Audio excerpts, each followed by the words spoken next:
As for the issue of recognition, we, and with us the region and the rest of the international community, are in desperate and real search for an alternative path. We are absolutely armed with the resilience and steadfastness of our people, despite 77 years of attempts at erasure. We are armed with international law and legality and consensus, and we are armed with the realization that there is no military solution to the situation. And recognition comes in this respect. We have also learned the lessons of the last 30 years of failed peace processes. The first lesson is that the Oslo, while we recognize the state of Israel, Israel never reciprocated. And having failed to agree on the final destination has led us to where we are today. Israel used the Oslo process to actually undermine the very final destination we agreed on, which is the two-state solution. So recognition is a first step. It's not a final step. It's just a first meaningful, significant step in an international momentum to implement the two-state solution rather than negotiate it. So we welcome Belgium's announcement as we did welcome the UK announcement. So what do you say? You use the word meaningful there. What do you say to people who say, look, this is just a symbol, it means nothing? Recognition is not a symbolic act. And I have said for the last so many years here in the UK this. I said, the question is never why should you recognize? Why should the UK recognize? The question is always why the UK did not recognize for all these years. And the fact that it did not recognize led us to where we are today. There are many aspects of the recognition, none of which will actually lead to implementing the two-state solution. There has to be many other steps that we build on. But it is a first step without which we cannot get to the finish line. And go back to the last 30 years and you will know. But French, Spanish, Irish recognition is something. And the UK recognition is something else. Because? Because of the history. Because of the gravest historic injustice that has been inflicted on the Palestinian people. Because of the colonial era. Because of promising our land without consulting us. Because turning us. You're referring to the Balfour Declaration, 1917. Of course, the Balfour Declaration. And I refer you to the Foreign Secretary only yesterday in the Parliament, David Lammy, and at the UN General Assembly, speaking about the historic injustice that has been committed against the Palestinian people. So look at the recognition as correction of this historic injustice. Look at the recognition as the starting gun, just the starting gun, for a real, meaningful, not lip service. And I have to accuse the UK and the rest of the West for 30 years of giving lip service to the two-state solution. Look at it as the first meaningful starting point to a march or a sprint, not more than a year and a half, to actually implement international resolutions rather than negotiate them. So thank you for dealing with that. And we were discussing just next door what you described as the rise in international pressure on this. Do you think this pressure amounts to anything if the US does not join it? And we've just had the US refusing a visa for Mahmoud Abbas to go to the UN. Yes, it does. International pressure matters. And it's not just the US that has a responsibility here. It is the rest of the international community. And without the international community's leverage over Israel, nothing would happen. So I am not with the idea that only the US can do this. The US has been trying with us, has been having a monopoly over peacemaking. Has been the a monopoly it didn't always want. No, a monopoly it always sought and wanted. And it has excluded many other players over the last 30 years. The UK wanted to be a player, many others wanted to be a player. But mind you me, the biggest trading partner of Israel is not the US, it's the EU. The leverage that Europe has, the leverage that the rest of the international community has is immense. Go back to the South Africa experience, the apartheid regime and the anti-apartheid movement that now we see something very similar happening for I'm going to come on to that in a moment. And you will see that it was a concerted international effort. The US, the Reagan administration, was the last to come on board. So the rest of the world is crucial, and each country has a responsibility. Enough of 30 years of saying only the US, and therefore I sit on my hands and I do nothing. No, you do. And every country is either part of the solution or complicit in the genocide and the atrocities. It is inevitable that we touch on history in this, whether 1917 or the last 30 years of negotiations. But I want to deal particularly with the immediate present and then try and push into the future as to what that future might be. If we stick with the immediate present, what, in your view, is the chance of a ceasefire in Gaza? We obviously have a desperate situation in Gaza at the moment. We are really at a very existential moment. I have literally just returned from a month in the homeland, in Palestine, in the West Bank. In the West Bank. It's the homeland. And I have been traveling north and south. I have visited almost every city and town. And what I have experienced, even I was not prepared for what I have seen. Rightly so, the attention is on the genocide in Gaza, the mass starvation in Gaza, the famine. And I'll tell you, what Israel is doing right now is just destroying whatever left of Gaza. It's obvious. What left of Gaza is few neighborhoods in the Gaza city. I was born there, I know the areas. And small little towns in the middle of Gaza, in Nusayrat, El-Brej, Deir el-Balah. This is what left of Gaza. Israel is preparing, as we speak today, to destroy that. So for Gaza, the only option for Israel is complete annihilation, extermination, and pushing whoever left outside. In the West Bank... We can come on to some of those points. I want to hear what you have to say. I'm not accepting all of them. That is the plan. This is not a conflict. It is not a conflict. We must never use the term conflict. This is not a war. War between who and who? Israel would say to that, Hamas and Israel. It would not, I'm speaking for some, quoting some of the members of the Israeli government, not all of them, but it would say Hamas. How do you describe that Israel completely and utterly refuses a ceasefire? A deal is on the table, and you know, and the rest of the world knows that Netanyahu is refusing it. A deal that would see the release of all hostages, the exchange of hostages, a deal that would see the reconstruction of Gaza, and all that you know. Refusing the return of the PA to Gaza, that's a red line for Netanyahu and for Israel. Refusing the Egyptian Arab peace plan and reconstruction, refusing the wave of recognition and the UN, revoking the visa of my president and the Palestinian leadership. You think this is a conflict? If it's a conflict, people always seek to find some diplomatic venues to try and sort things. If it's a war, people would seek to find ways to reach a ceasefire. This is not a conflict, this is not a war. And this, last sentence, this is not about our behavior. This is about our existence. And what I have seen in the West Bank, and please allow me, because it has shocked me to the core what I have witnessed in the West Bank. It is the existence of every Palestinian now that is being at stake. They are after everyone. The West Bank has turned completely into isolated Palestinian ghettos.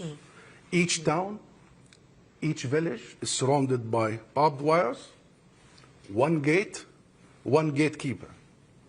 While the settlements are becoming the center, urban sort of infrastructure of the West Bank, settlers are ransacking everywhere, rampaging, and you follow the settler terrorism on a daily basis. The economic and the financial strangulation of the West Bank has led to a situation of complete suffocation.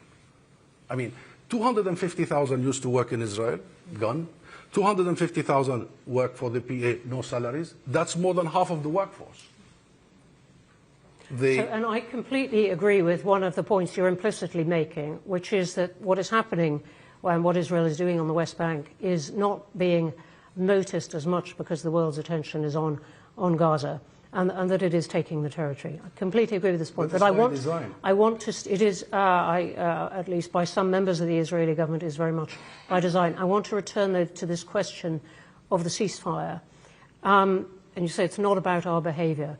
What do you say to the Israeli government lament, but is also the expression of many Israeli people of how can we get security? It's almost 20 years ago today that Ariel Sharon brought the settlements out of Gaza. That, right, you run it. We're going to focus on the land that will forever be Israel. We're out of Gaza. And the Israelis, as you know, say, what we've got since then is rockets, and then we got October 7th. What do you say? I'm not saying to every member of the Israeli government, but to Israeli people who say, where is our security? Where is that going to come from? I say what Foreign Secretary Lamy said only a few hours ago in the Parliament. He said, security can only come from definitive borders and rights, not from indefinite occupation. He's right. And Israel has got to listen from one of its closest allies, that is the UK, and has got to listen to the rest of the world. Have you ever seen a situation whereby security is assured without resolving the political issues? I mean, what is this logic? And put Hamas aside. Put Hamas aside. Here we are, for the last so many years, engaged solely, exclusively on diplomatic legal tracks, wanting to seek multilateral forums, wanting to seek recognitions, wanting to shore up the very vision that even Israel claimed to endorse, which is the two-state solution. And the moment we do so, we are described as diplomatic terrorists. And we are sanctioned by the US. And our president and our government officials are disallowed from traveling to the General Assembly. So, last sentence here. No matter what we do, peaceful resistance, boycotts, armed resistance, diplomatic resistance, we are completely and utterly besieged. And then the conversation is about Palestinian behavior rather than about the root cause of all this. You know what? Israel will only accept us if we accept our erasure. If we accept to be killed in silence. Yeah. Now, you don't, on this platform, at least, have to make the case for diplomacy. Chatham House is firmly of the view and the principle that diplomacy and negotiation and political settlement is preferable to fighting. And that is something argued down the years here. But I'm still trying to get to this sense of how you would answer that charge to Israel of Israel's security, because that has to be part, and we're going to go on to talk about the future, but it is very hard to get to that future without dealing with what are the conditions for a ceasefire, if you like. How do you say to people in Israel who say we gave it to them for 20 years and we got October 7th? I would say to the Israeli people, focus on the root cause. Understand that without respecting, acknowledging that we have rights too, that supremacy and racism and bigotry does not work. As long as I can talk to them, I would tell them that Fatah, Hamas, this and that are not the cause of the conflict. They are the symptoms. They are the outcome. And we need to focus on the root cause. It pains me when I see hundreds of thousands of Israelis in the streets demonstrating over the years, and the issue of occupation is completely absent. Completely absent. Even in the last 2 years. It's all about releasing the hostages, rightly so, but not much about their neighbors and what their army is doing to their neighbors, and how that is corrupting not just the army and the settlers, but corrupting the Israeli society itself. But as far as Hamas is concerned, there is a consensus, just to answer your question. There is a plan. The plan was endorsed by the Arab League. And the plan is that there will be a committee, a technocratic committee in charge of Gaza. Does not include any political faction. Not Hamas, not Fatah, not anybody. And guess what? Hamas accepts that. Who doesn't accept that? Who does not accept the unity of the Palestinian people, the unity of the Palestinian land, West Bank and Gaza, including East Jerusalem, and the unity of the Palestinian political system? One man, Netanyahu. And that's why we need to create the leverage, not only recognition, sanctions, accountability in the international arenas, the ICC, full arms embargo. Netanyahu will not listen. He's not listening to anybody. And everybody is telling him, including President Biden, if you remember, at the beginning of the events, he told him, do not do what we did after the 11th of September. Do not go after your rage and after your revenge. And look what happened. So we need to make Netanyahu and Israel listen, and that's why there is such a momentum now to create that leverage, so finally Netanyahu listens to the rest of the world. Or maybe he doesn't, but maybe your audience then is the Israeli people. You said Netanyahu and the Israelis, there are elections due within a year, and what I'm probing for is your argument to Israeli people about what could come if they picked someone, say, other than their current prime minister. It cannot be a zero-sum. The Israeli people have to understand they cannot have the cake and eat it too. They cannot just imagine that the West Bank and Gaza, they call it the territories, is like 20,000 miles away. It's literally 15 minutes drive from a place to a place. And they have to seriously stop thinking that this can be turned into a permanent situation. Because that's exactly what Netanyahu told them 20 years ago. He told them, I will derail Oslo, and he did. And he told them, I will turn this situation, this occupation and settlements into a permanent situation. He is doing it. And he told them, and guess what? I will normalize the relationship of Israel with the rest of the region on these bases. And they elected him. Now they have to realize that that was a very, very empty, dangerous, racist, hateful promises. They should elect somebody who would actually accept that there are 7.5 million Palestinians living on the land of historic Palestine, and there are 7.5 million Palestinians in the refugee camps outside. And they must realize that this nation has its rights, and no matter what, after another 100 years, we'll continue struggling for our rights. And today, we have a global movement that is not just in solidarity with Palestine. No. Palestine has become global Palestine. Today, we have a global movement emanated from London. Your country has become the center, the epicenter of the global movement. This global movement believes in joint struggle. Joint struggle. In what sense do you say that London is the center? You've got big protests on campuses in the US. Very surprising to many people. You've got much of the same over much of the world, including countries which are neighbors in the Middle East. But London has started this whole thing. It emanated here. It started here, remember, at the beginning, in October, in November. 1 million Britons took to the streets in one day. That number, I have to say, is not complete consensus behind it. I was there.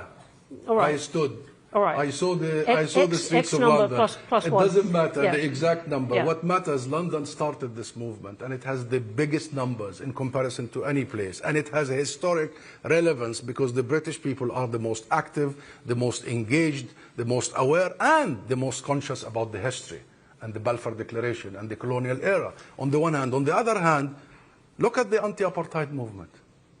Draw the similarities. Where did the anti-apartheid movement emanated from? London.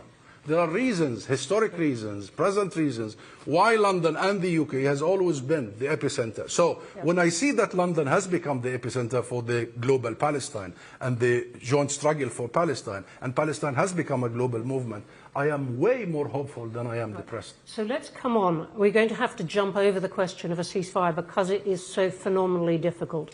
Not just for us here, but obviously for the world. So let's go on to some questions about what a future might look like. And you described to me how you feel that this was 1 minute to midnight in the sense of trying to extract a Palestinian state from the current situation. The anti-apartheid movement had a leader, Mandela, in jail. who is the leader of the Palestinian movement, who would be that leader of the state? Who is that figurehead who the world could look to say, okay, this is the leader of the future Palestinian state? We have a president. And we have the Palestine Liberation Organization, which is an umbrella that represents all Palestinians. Yes, there is a Palestinian conversation, rightly so. They have the absolute right to discuss issues of renewal, issues of democratic processes. All that has been discussed by the various Palestinian constituencies. But we do have one flag, we have one address. Here in the UK, you have one address. That's the embassy and the ambassador. Soon to be an embassy, now it's a mission. And we worked hard. It took us years, decades, to agree on one address. Now, in our history... Sorry, one address being... one address being the PLO. Yes. That is recognized by the international community. Our office here is the PLO office. Yes. Our office in Washington, which I used to head... You are not the leader, forgive me, of a future Palestinian state. And Mahmoud Abbas is mistrusted by many Palestinians. It runs an authority, technocratic, as you said, it's an is a government, but has not had widespread support among Palestinians, never mind. That will be decided by the Palestinian people. Yes. And I told you I just returned from the West Bank, and the one agreement in the conversation is that elections are imminent. There will soon have to be an election process that brings back the Palestinian people into the equation, and they decide. They will decide. When you say soon for elections, what do you mean? Maximum 1 year. The only solution, in our opinion, to the situation internally is the ballot box. There is no other solution. And so you will hold those elections within 1 year for the presidency and other roles? Under the condition that the genocide ends, because we will be very busy healing the wounds, bringing some makeshift homes for people. No, I can understand all that, but given the importance you're putting on that, why not have those elections anyway? Yes. Making it conditional on what you're calling genocide. I'm not getting into the... No, it's not conditional. You cannot convene elections without 40% of your people. And you cannot convene elections without 350,000 of your people in Jerusalem. Yes. So you need to prepare for it. You need to make sure it happens. You need to find creative ways that it happens. But I assure you, there will not be a Palestinian president that is not elected. The Palestinian people will not accept any leader who is not elected directly by them. And there will not be Palestinian leaders, not just the one leader, leadership that is not elected. There will not be a Palestinian parliament that is not elected. We have no other formula. President Abbas was elected. Yes, we have gone into many internal issues. The coup d'etat in 2007 in Gaza, the separation between Gaza and the West Bank, Israel's veto over our election process in Jerusalem. We have run into many obstacles. However, we never had one president that was not elected. Yasser Arafat, when he came back to the occupied territories at the start of Oslo, had to offer, and he's the founder of the movement and the father of the nation, had to offer his name for elections. And he was contested, by the way, by a great lady, Samiha Khalil. So he was elected. President Abbas was elected.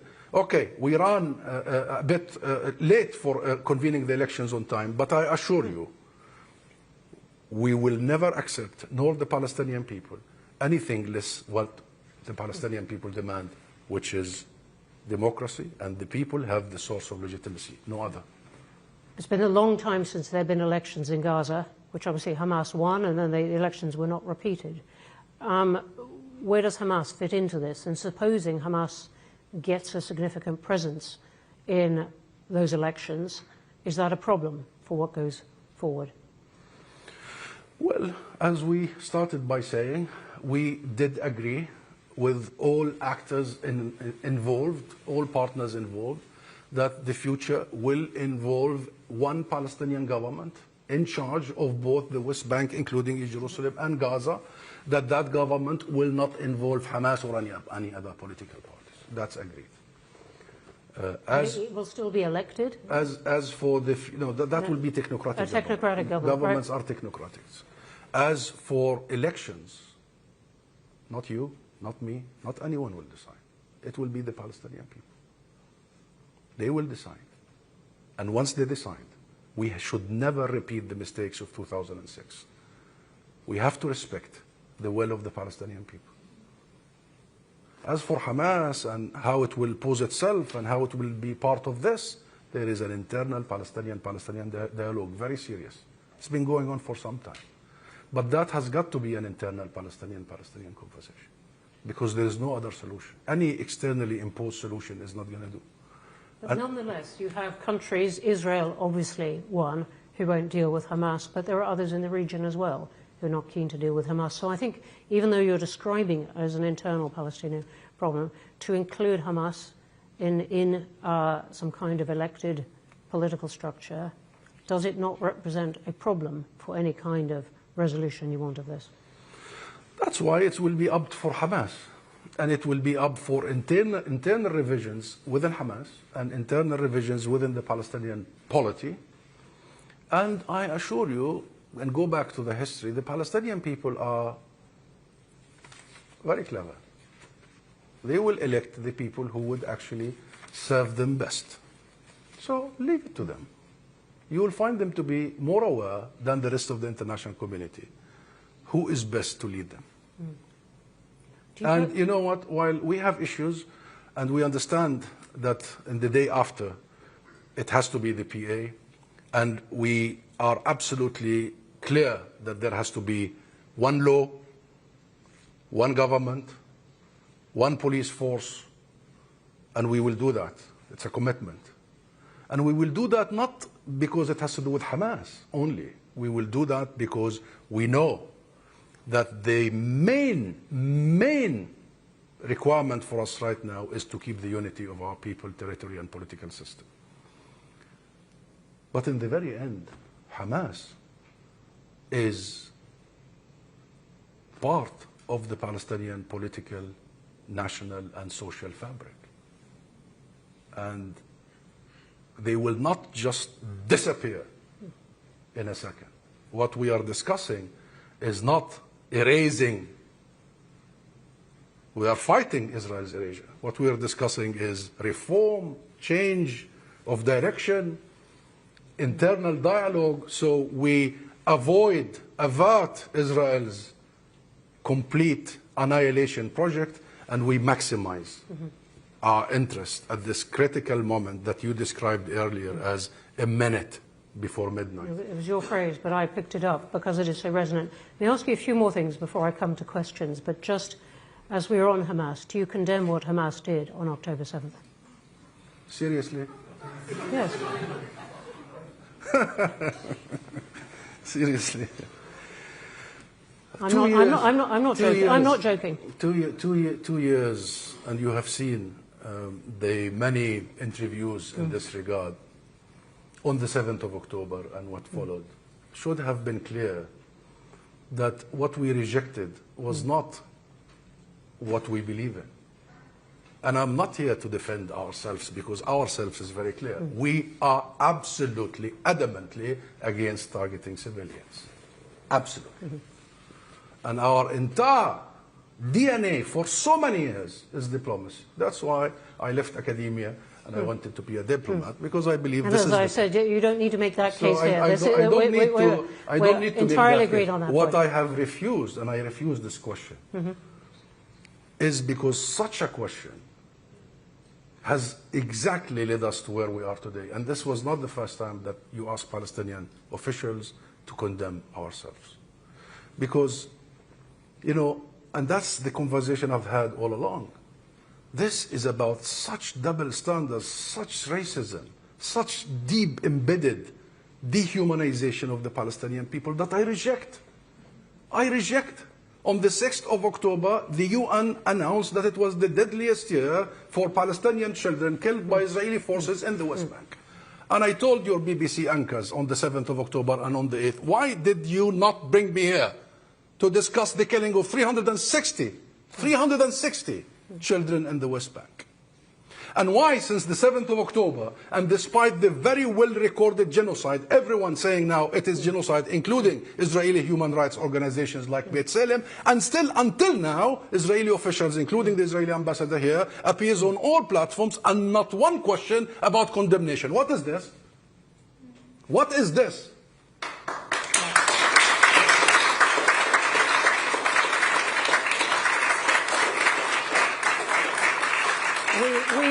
We are all here today against a backdrop of more than 60,000 Palestinians being killed by Israeli action in Gaza, by an encroachment by Israel on the West Bank, using violence in many cases, by famine declared by UN agency in parts of Gaza. That is the backdrop. But it is still a question which is not about the Palestinian people. It is about Hamas and the role in the future, which is what we're here to discuss. So you may reject the question, but it still hangs there. Let me turn to a different question about the future. And you refer to it as well, about the contribution of countries in the region and the plan.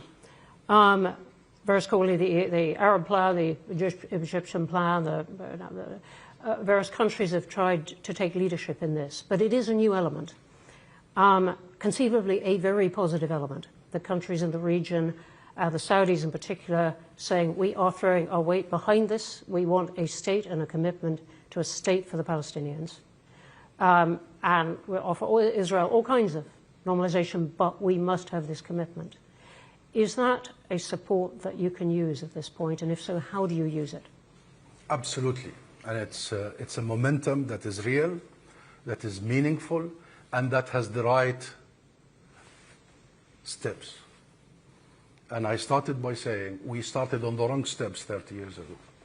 We start by a firm commitment by the international community not to negotiations, because bilateralism between us and Israel for 30 years have led us to the minute before midnight, have led us to the acts of erasure.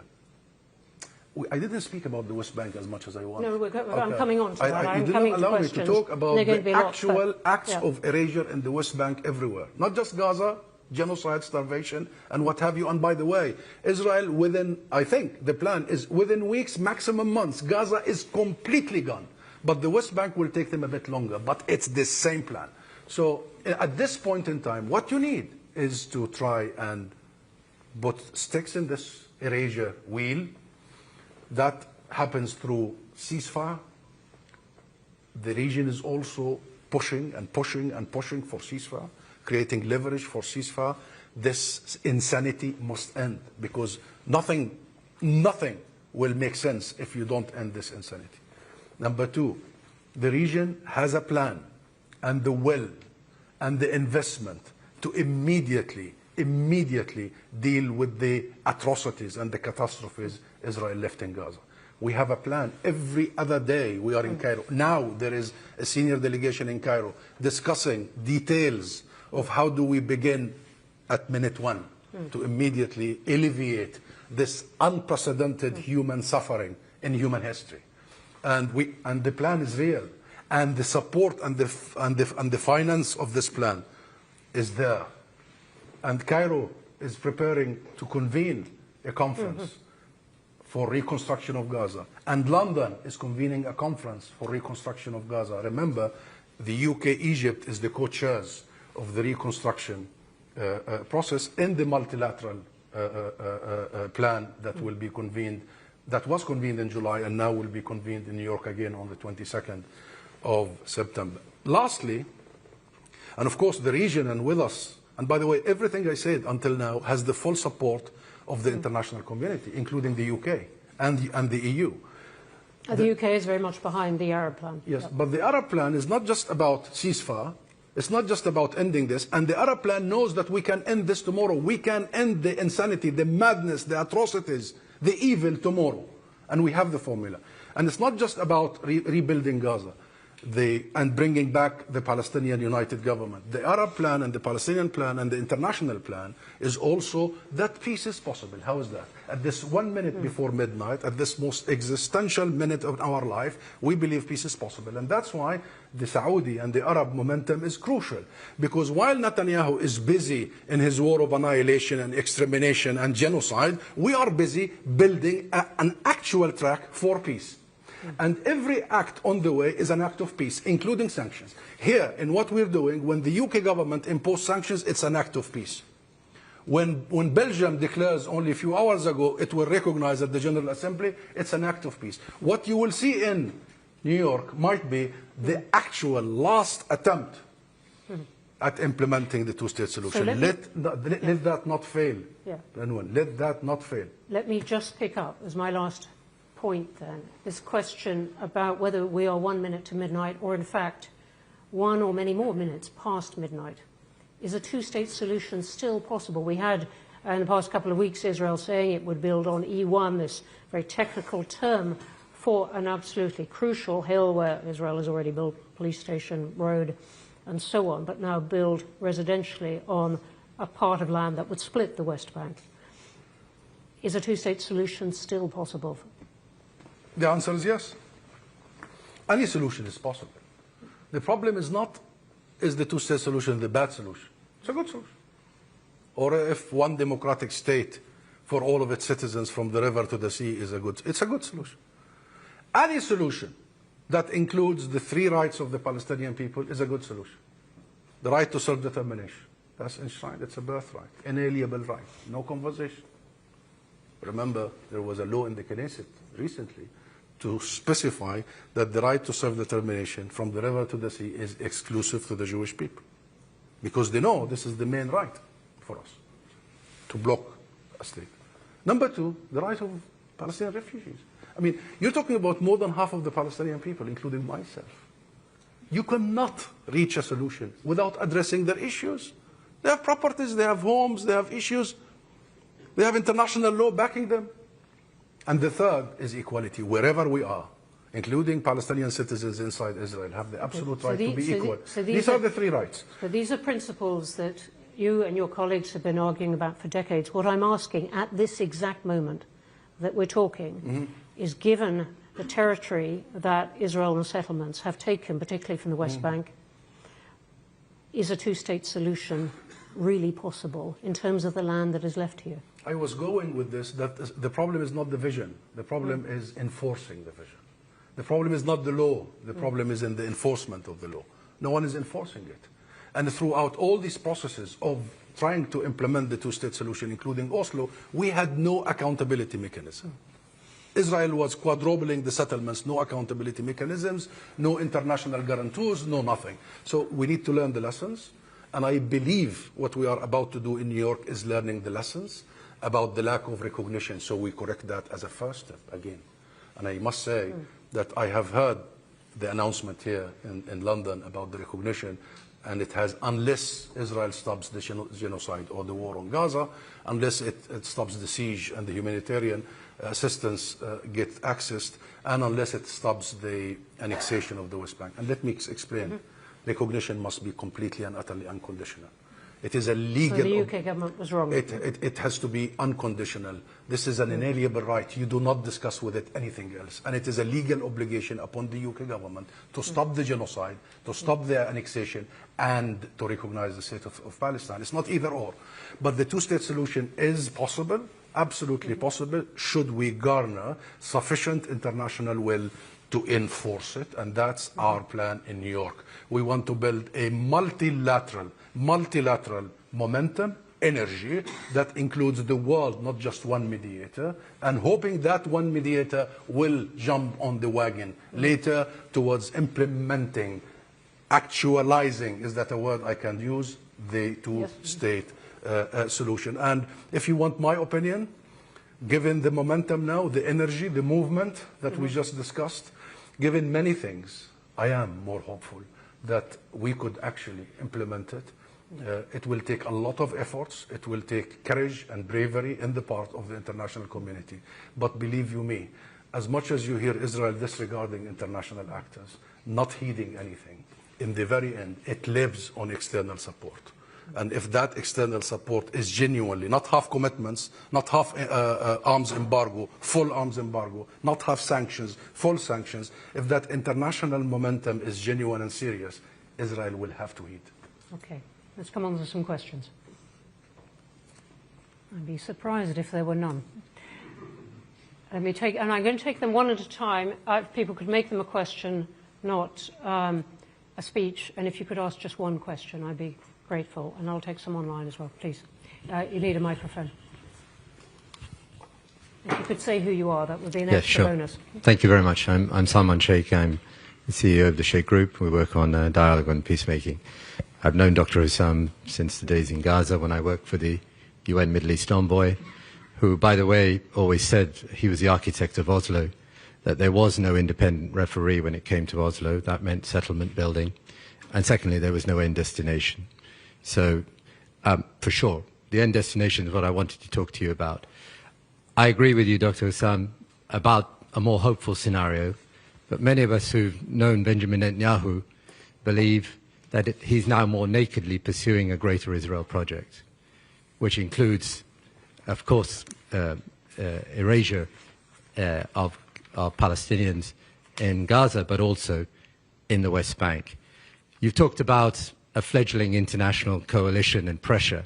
What do you expect that international coalition, including the UK, to do if they start to annex and make announcements around the time of the UN General Assembly, annexation of parts of the West Bank or whole? And what do you expect the UK to do in that case?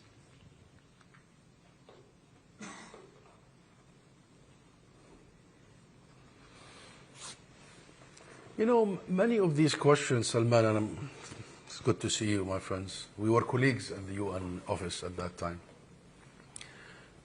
You see, I'm an intruder into politics.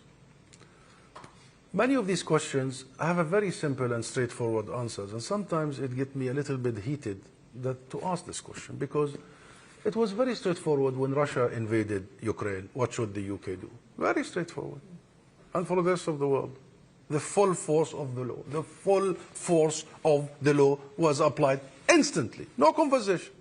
Invasion, conquering land, the inadmissibility of conquering land by force is the premise of the international order, the rules-based international order. So, should the West Bank be annexed, or Israel announces that? By the way, let me dare to tell you, Salman, after that month in the West Bank, I think Israel de facto has already annexed the West Bank.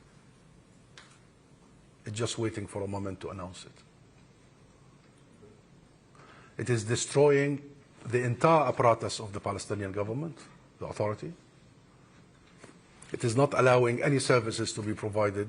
It is re-establishing direct relationships with the Palestinian people. It is announcing that the civil authorities, the civil administration is in charge. It is even taking back authorities like land authorities. So now you cannot build anywhere without their permission. All this is preparation for.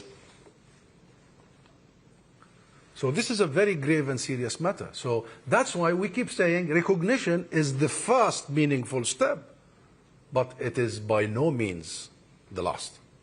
It has to be followed by actual sanctions. Actual sanctions. And what are the sanctions? And not number one, and I'm really surprised that I have to say this. I should not have ever sat here and said this. Ban settlement products, number one.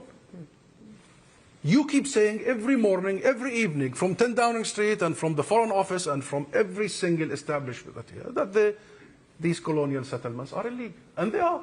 It's not you saying. It's international law. They are illegal under international law. Okay. Why do you import illegal products? Why? Why, Salman? Okay, yes. so that's okay. point No. Start with that, number one. Yeah. And you know what? You are so against annexation. Why annexation is happening? Because of the settlements. So hit the settlers. Hit the settlements. And I don't want you to hit them in the head. Hit them in the pockets. In the pockets.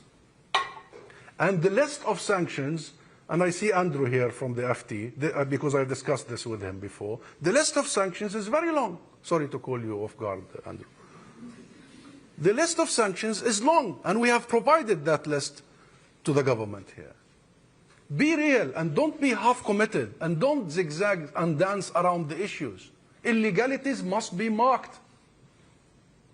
Okay, visa waivers. You granted Israel a visa waiver in the 50s, since Israel was established, because you consider Israel to be European. You give that to Israeli citizens, fine. What about that Israeli who live extraterritorially, illegally, in a colony in the West Bank? Does that person have the right to come to the UK under the visa waiver? Tell me. What about the dual citizens who serve in the Israeli army? Tell me. So you tell me the international community, including the UK, have taken the enough, sufficient action to stop this? No, they have not. No, they have not. Steps have been taken. And credit, when credit is due, you have to spell it out.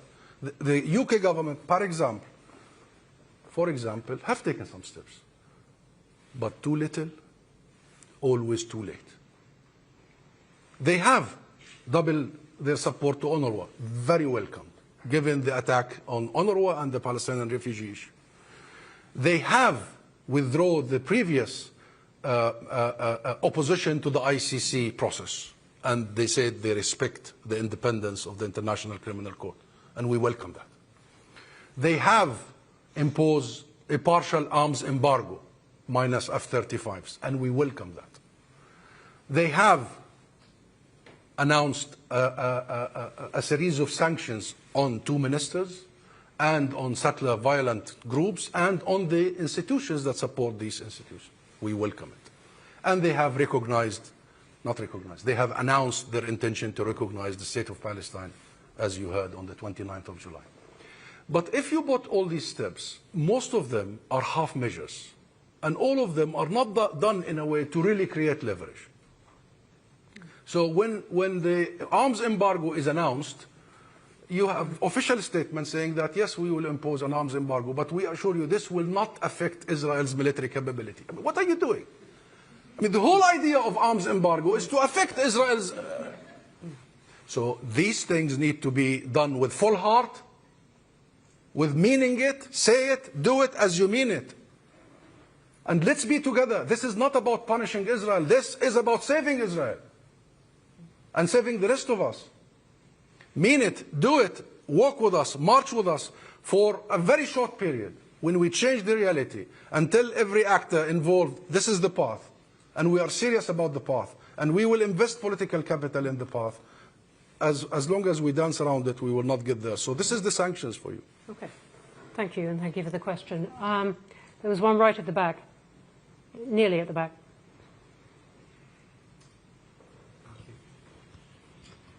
Good afternoon. My name is Aaron Sahin, and I'm a final year student studying international relations at London Metropolitan University. Firstly, while it is not my place to offer praise, I would like to thank you for the courage and resilience you are displaying whilst carrying out the honourable duty you are serving on behalf of your nation. Throughout the course of Israel's genocide in Gaza, you have continued to advocate for the recognition of Palestine and a two-state solution in the strongest way possible. Despite living with the grief... Excuse me, sir, I'm sorry. Could you get to a question, please? Yes, of course. I respect why you want to make a short speech, but of course. Even a speech of praise, but it Very must be shortly. a question. Despite living with the grief of the loss of over 60,000 Palestinians, of which 83% does not have the air of a question in the making. I must make this statement of fact. I'm sorry. Okay. I'm sorry. Your Excellency, you must ask a question. You have mentioned that there is no accountability mechanism and no enforcement of law. So my question is this: should the state of Palestine be granted full recognition as a UN member state in the near future? What reforms to the international political legal system do you believe must follow to ensure accountability and timely action so that atrocities in Palestine and elsewhere are not ignored, as we have seen over the past 2 years? Okay. Thank you. That is a long question, but it is a question. Thank you. Thank you very much, my friend, for your remarks. For the state, a member state in the UN, yes, that's exactly where we're going, and that's exactly what must happen. Not should happen, must happen, and that's what will happen. When we announced the state of Palestine in 1988, instantly we had 139 countries recognizing us. At that moment, more than the countries that recognize Israel. And as of today, we have 149 countries recognizing the state of Palestine. Comes the UN General Assembly, it will be 160 countries recognizing the state of Palestine. That's the absolute majority of the world nations. So no one has a veto power over the state of Palestine become a full member state. And we will take every diplomatic and legal venue to make sure that happens, because the one thing that is stopping us from that full membership is the US veto. Accountability. I'll tell you one thing just at the outset. If I would want to spend the rest of my life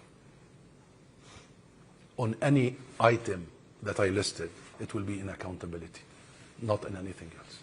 I'll leave my colleagues to do the diplomatic efforts everywhere. And you know why? Not because I seek justice for victims, and I mean victims, all victims, but because I want to make sure we have deterrence. I don't want to see this again in my lifetime, and I don't want my children to see this again. What happened in Gaza is not just a dent in our humanity. It's the most dangerous act of normalizing savagery, barbarity. It's the most dangerous act that demolished everything we learned after the horrors of the Second World War. And guess what? As we speak now, there is 100 Palestinians being slaughtered in Gaza as we speak. And so what do you want? It has become normalized. What do you want It's not getting the same reactions as it used to get. So how do you prevent this from happening again? The only way you do that is either you build your own military might to make sure you protect your children, you protect your people. Never again. And we have our moment of never again. Or you revert to international judicial system. The second is our choice. So the arrest warrants of the ICC must be implemented. And you, your generation and mine, must do everything we can. So every war criminal from all sides must be behind bars and pursued by the international justice. Without achieving that, we are just sitting ducks waiting for the next acts of genocide. So thank you for that. And it was the question I was going to ask, which is what constitutes international accountability these days when the world and some of its main players are not agreed on the nature of that accountability, whether the Security Council or ICC and so on. But thank you for that. There's something the Chatham House is working. No, hang on one sentence. Why we don't agree? We immediately agreed to take the Russian president to the ICC. The ICC has been... Not every country is, and the US conspicuously is one of those that doesn't throw its weight behind that. So the world overall is not completely agreed on that, which is a weakness in the international accountability. But thank you. You answered where you're throwing your weight. I want to try and get one or two more. There's one right at the back. There was, and then I'm going to come to the side here. Yep, right at the back with the white sleeve is all I can see. Yep. Hi, I'm Lauren. I kind of want to ask a question in a somewhat similar vein. So it's been over a year since that ICJ ruling. You talk about the arrest warrants not being acted upon, and given how long Palestine has been ignored by the international community, why do you still have the faith that international diplomacy can be your route to recognition? And if you do, what do you see the future of this process when it has forgotten Palestine for so long? Thank you. I'm hopeful because of you, my friend, and because of the new generation. And I'm hopeful not because I have any doubts or illusions that the US will help actually implement the arrest warrants. My hope comes from the fact that I believe firmly that the problem is not in the law. And the problem is not even in the institutions of the law, as in the ICC or the ICJ. The problem in some countries, in a very imperialist, hegemonic way, think that there are laws for some and laws for others.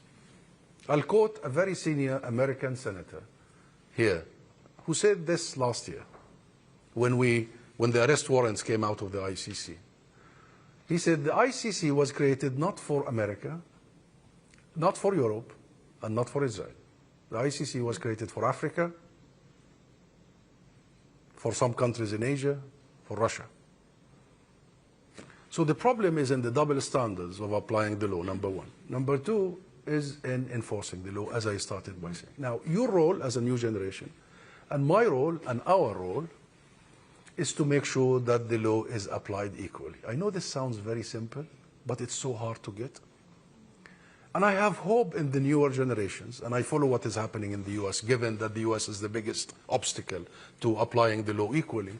I see your generation, and I just heard our friend from Yale University and many other universities. We followed the incumbents. Yes, we followed the backlash and the censorship and the blackmail.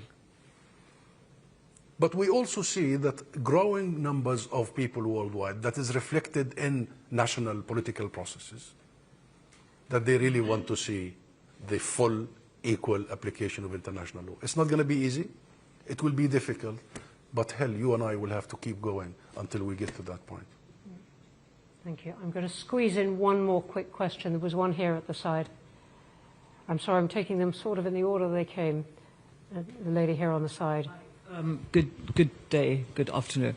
My name's Thanisa Naidu-Lewin. I'm from the South African High Commission in London. Bronwyn, thanks for giving me the floor. I know you don't want us to make statements, no, but I don't. I really don't. I'm really not going to make a statement, but I have to preface it as an international lawyer by stating that while I've been here, I've read about, sorry, I want to call you ambassador, but I'll call you the head of the Palestinian Mission.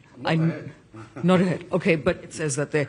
I noticed from your Wikipedia bio that you were born in a refugee camp, and therefore I feel that you have a particular place and a, what's the word, you are well placed to speak about your country's and your nation's history and the way forward. My question is, to what extent has South Africa's genocide case at the ICJ, together with the ICC arrest warrants, helped to broaden and widen the international community's help in BDS in bringing the cause to as many people as possible?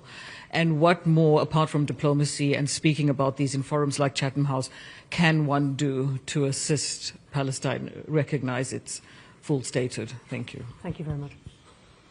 Thank you very, very much. And I would want to start by answering all of your previous colleagues who asked questions by pointing to what is the way forward.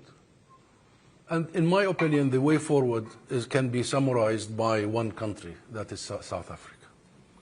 South Africa have shown the rest of the world how to be a responsible international actor. South Africa have shown the world how to actually take law to the letter and how to make sure that law is applied equally and to all.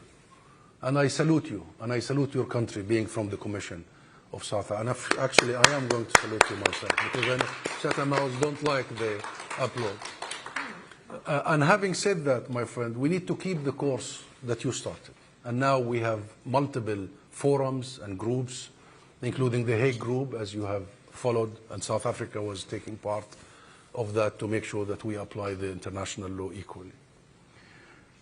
But the ICJ was a watershed moment.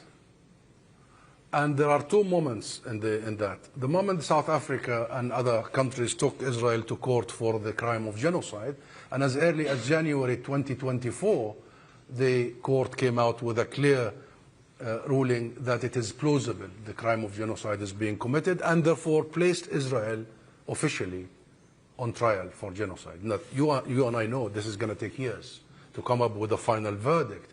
But the fact that the highest world court decided that the crime of genocide is plausible should have been the end of the conversation as far as the rest of the international community. But it wasn't. Until now, we suffer of convincing people. You're talking about January 2024, a year and, 8 months ago? Only 3 months after the war started, or the genocide started. So it helped get us to this moment, all the way to yesterday. I had convened a meeting with the First Minister of Scotland, who told me that now Scotland have announced that it is a genocide. So it took a long time for many international actors to actually come to the point that the ICJ has already revealed. But there was another ICJ moment that is as important. And it was the State of Palestine that actually referred the case to the ICJ via the General Assembly, the UN, which is to assess the legal situation in the occupied territories. And in July 2024, and please, this has to be the watershed moment and the cornerstone of our work from now on. The ICJ came up with the 3 main rulings. First, Israel's presence in the occupied territory is unlawful and must end without any negotiation. It's illegal. By the way, there are occupations that are lawful. There are military occupations that are lawful, but the ICJ, the highest world court, deliberated and decided that this is no longer a military occupation, this is annexation. This is no longer a temporary situation, this is a permanent situation, and therefore unlawful. Second, all of Israel's illegal settlements are unlawful and must be dismantled unconditionally in the West Bank, including East Jerusalem. Thirdly, and that's the most important part that us and the new generation will be working on,